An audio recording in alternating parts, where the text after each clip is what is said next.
Well, our top story this Friday, Boeing says a faulty sensor was a factor in last month's crash of an Ethiopian Airlines flight and crash in Indonesia in October.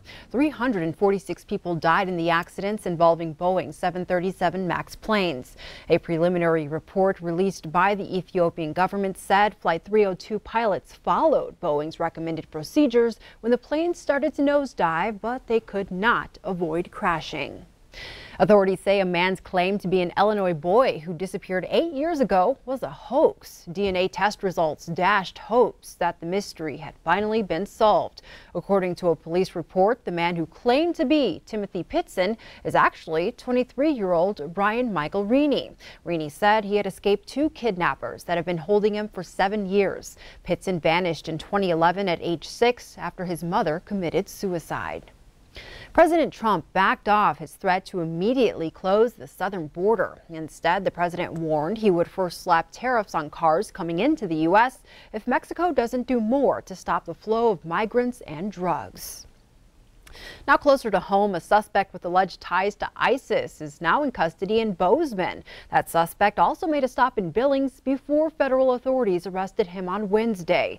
21-year-old Fab John Almedi appeared in court in Missoula Thursday. He was traveling to Montana by bus from New York while being watched by federal authorities. Court documents state Almedi stopped in Billings, where he purchased an air pistol, then traveled to Bozeman, where he bought another air gun. He was eventually taken into custody at a Bozeman shooting range, where he was arrested by the FBI for possessing a firearm while using a controlled substance, in this case marijuana.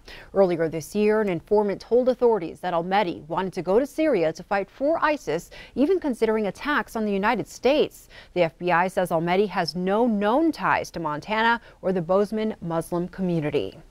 A man has been arrested in connection to the 4 murders in Mandan, North Dakota this week. The suspect, 44-year-old Chad Isaac, was pulled over about 40 miles north of Mandan. He's being held on 4 counts of felony murder. Police now say the victims suffered either stab wounds and/or gunshot wounds. On Monday morning, Mandan police found 4 people killed at the RJR Maintenance and Management Office. One of the victims owned the business, while the other 3 were employees. A motive is still unknown.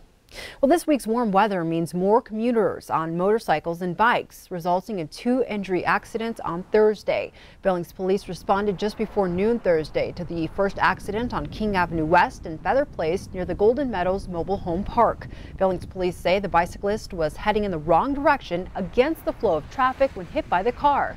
The male bicyclist was awake and breathing, but suffered serious injuries and was taken to the hospital by ambulance. The driver of the car was not injured. And another person was rushed to the hospital late Thursday afternoon after a motorcycle collided with a vehicle at the intersection of Yellowstone River Road and Bitterroot Drive. Police say a man in his 30s was heading west, exiting Cherry Creek, but ignored traffic signals and struck an SUV heading east on Yellowstone River Road. Speed is believed to be a factor in the crash. Police say, fortunately, the man's injuries are non-life-threatening. Billings police say accidents like these happen almost every year at this time when more and more cyclists are sharing the roads. Police say in these types of crashes, often drivers did not see the bike rider. Visibility and predictability can keep cyclists safe. They can wear more visible clothing that is bright and reflective, use lights at night, earbuds make hearing traffic difficult, and hoodies don't allow bikers to see everything. Police say a helmet can save a life. Hand signals during turns can also help, and they say bikers and drivers share the responsibility of safety. They also advise watching for more pedestrians and cyclists, especially when the school year ends.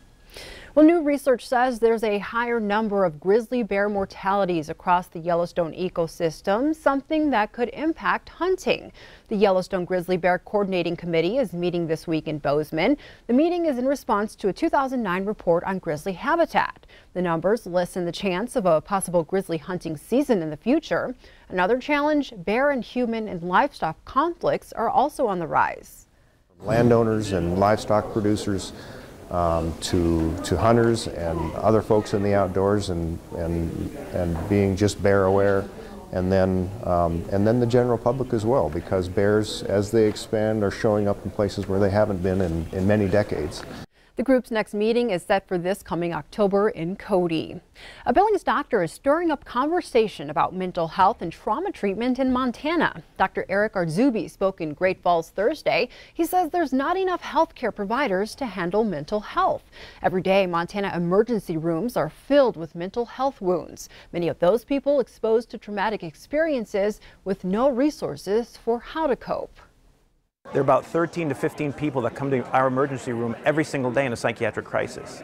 13 to 15 people every single day. The more we can start talking early about what exposure to abuse and neglect does to people, not only sort of from a mental health perspective, but also from physical health perspective, I think the better. Meanwhile, a major milestone for women's health and reproductive education as Planned Parenthood of Montana turns 50 this year. Celebrations are happening across the state in the coming weeks, but we're taking the opportunity to sit down with Montana CEO Martha Stahl and reflect. Stahl says Planned Parenthood of Montana was started back in 1969 in Billings by a group of volunteers who wanted to do more for women's health care. Since then, it's grown to 5 clinics across Montana, and what was true back then about health care remains today, with education, advocacy, and health care making up the base of Planned Parenthood's purpose. She says through the last 50 years, families have passed down to their kids what they know about the facility. After 50 years, we now see, of course, moms bringing their daughters in and dads bringing their daughters and sons in. But we also see patients that we saw their mother and we saw their grandmother. And tonight at 5:30, our own Andrea Lutz dives more in depth on the history and future of Planned Parenthood Montana, as well as hear from Stahl about how national exposure regarding abortions has placed pressure on funding for Planned Parenthood.